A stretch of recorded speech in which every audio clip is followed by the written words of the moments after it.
시골에서 올라왔는데 유학을 하는데 6학년 때 5학년 6학년 담임을 해주셨거든. 저보고 너는 성실하니까 너는 봉사부장을 해라.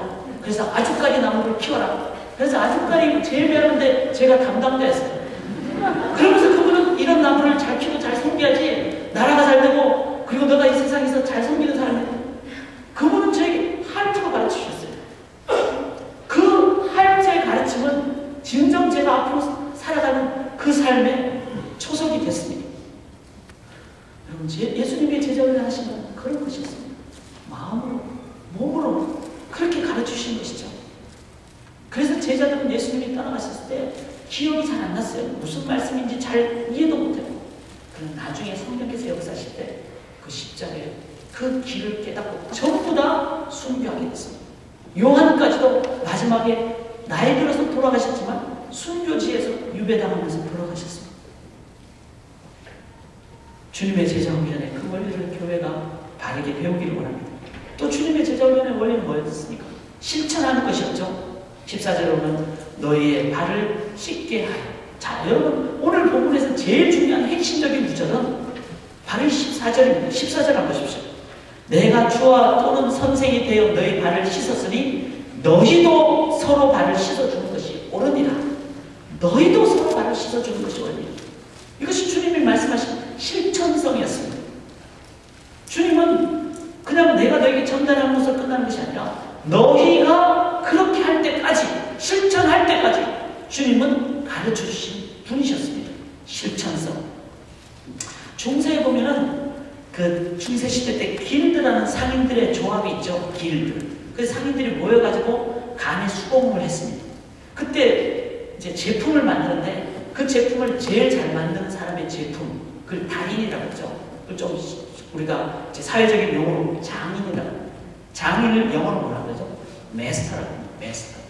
근데 이 장인에게 와서 내가 좀 배우겠습니다. 그러면 장인은 거들떠보이지 않죠? 왜? 일단 거절을 해야지 그 사람이 진짜 마음 있는 사람은 오기 때문에. 그래서 거절하면은 그 사람 집 앞에 가서 무릎 꿇고 1년 동안 무릎 꿇고 있다가 또 지나가면은 또 2년 동안 무릎 꿇고 또 3년 지나가면 또 무릎 꿇고 그러면 3년쯤 됐을 때 아 그래 들어와서 이제 배우라 하지도 않고 저기 화장실 청소해. 그것부터 시작하죠. 그럼 화장실 청소부터 하는 사람은 뭐라고 합니까? 도제라고 합니다. 도제, apprentice. 이 도제 중세시대는 돈도 못 받고 가장 구차한 집안일까지 몸종처럼 일하는 그걸 7년 동안 했다고 합니다. 7년 동안 했을 때까지 도망가지 않고 화내지 않고 계속 있으면은 이제는 이 마스터가 자 그래 그러면 내가 너에게 가르치겠다 하면서 이제는 직급을 올려주는데 그 가르침을 받는 문화생이 되는 것을 영어로 뭐라고 한국어라고 하면 뭐라고 할까? 직인이라고 합니다. 직인. 이 직인을 영어로 뭐라고 할까? 저니맨이에요. 저니맨. 저니맨이라는 것은 여행자라는 뜻이죠. 넌 아직도 여행하는 사람이다. 순례하는 사람이다. 그럼 너는 배워라. 그리고 너는 언제 떠나갈지 모른다. 이런 사람입니다. 그런데 이 저니맨, 직인이 이제 막 잘 배워가지고 그 마스터가 만드는 가르친 대로 만들어서 저도 이제는 제 작품을 만들겠습니다. 한번 봐주십시오. 하고 딱 올려드렸는데 작품 올렸는데 그 스승께서 딱 보시고 그래 다 됐다. 더 이상 가르치겠다. 이제는 하산하라. 했을 때 바쳐드렸던 그 작품 통과되는 그 작품이 뭐죠? 그 마스터피스라고 마스터피스. 자, 제자가 스승에게 이제는 허락받는 통과받는 그 작품이 마스터피스라고 한다면 신앙생활에서 우리들이 다 제자인데 우리가 주님 앞에 주님 이제 이 작품을 올려드립니다. 주님 한번 평가해 주십시오. 그래 더 이상 가르칠 게 없다. 너는 이제 사도로 나아가라 라고 하는 우리의 마스터피스가 뭡니까? 바로 이 구절이라는 겁니다. 내가 너에게 행한 것 같이 내가 주와 또는 선생이 되어 너희 발을 씻었으니 너희도 서로 발을 씻는 것이 옳으니라. 타 목사님이 대웅제 총각을 해서 냄새 좀 날 것 같은데 그 발을 씻어주시는 그 마음, 그렇게 우리가 서로 발을 씻어줄 때 바로 우리들은 주님으로부터 제자를 넘어서 너희들이 사도가 된다. 마스터피스. 교회 성도의 마스터피스는 뭡니까? 사랑으로 섬깁니다. 가장 낮은 곳을 씻어주는, 가장 겸손하게 섬기는 그 모습이 교회 안에 있을 때, 교회가 세상에 가장 더럽고 구차하고 낮은 곳을 가서 섬길 때, 그때 교회는 비로소 사도의 교회가 된다는 것입니다. 사랑하는 여러분, 이 종의 도는 교회가 세상에게 가장 빠르게 나가는 중요한 통과의식입니다. 그래서 예수님께서 마지막 십자가에 달리시기 바로 전날 이 통과의식을 제자들에게 보이신 것이죠. 이 아픔, 이 씻는 모습이 있으면 남의 아픔까지 아파하게 되고 기쁨까지 기뻐하게 됩니다. 금요일날 정병 목사님의 밟힘 당하는 능력이라는 마지막 설교를 들으면서 복음의 핵심 아닙니까? 바로 밟힘 당할 때 기쁨까지, 즉 남의 기쁨까지 내 기쁨으로 우리가 나눌 수 있다면 그것은 진정한 섬김의 모습입니다. 친교 시간에 아픈 사람, 소외받는 사람 찾아가는 교회가 재정전이 제대로 된 교회.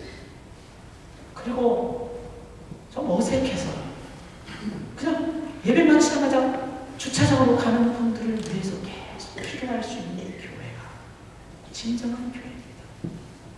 이 종의 진정한 길을, 십자가의 길을, 스피리추얼 GPS가 인도해준 바른 길을 곧 그 길로 걸어가는 성만교회 성도님들 되시기를 주의 이름으로 기원합니다. 이 길을 어떻게 걸어갈까요? 남은 시간 동안 제가 이 길을 설명할 때 여러분 잘 들으세요. 주님께서 허리에 수건을 두르시고 발을 씻어주셨죠. 그러니까 우리도 나를 발을 씻어줘야 되겠다 이렇게 마음 먹는다면 여러분 그것은 온전한 것이 아닙니다. 주님이 발을 씻어주신 것은 단순한 세족식이 아닙니다. 자기의 어떤 인간의 의지를 한 것이 아니었습니다. 만약에 우리가 이 세족식을 그냥 형식화해버리면요, 교회는 도덕적인 모임입니다. 귀하죠? 그러나 교회는 도덕을 넘는 영적인 것입니다. 원수까지 사랑하는 것이 교회가 되어야 됩니다. 실제로 이런 예수님의 이 세족식 때문에 4세기 이후에 세족식이 성례전에 들어갔습니다. 우리가 성찬식 하듯이.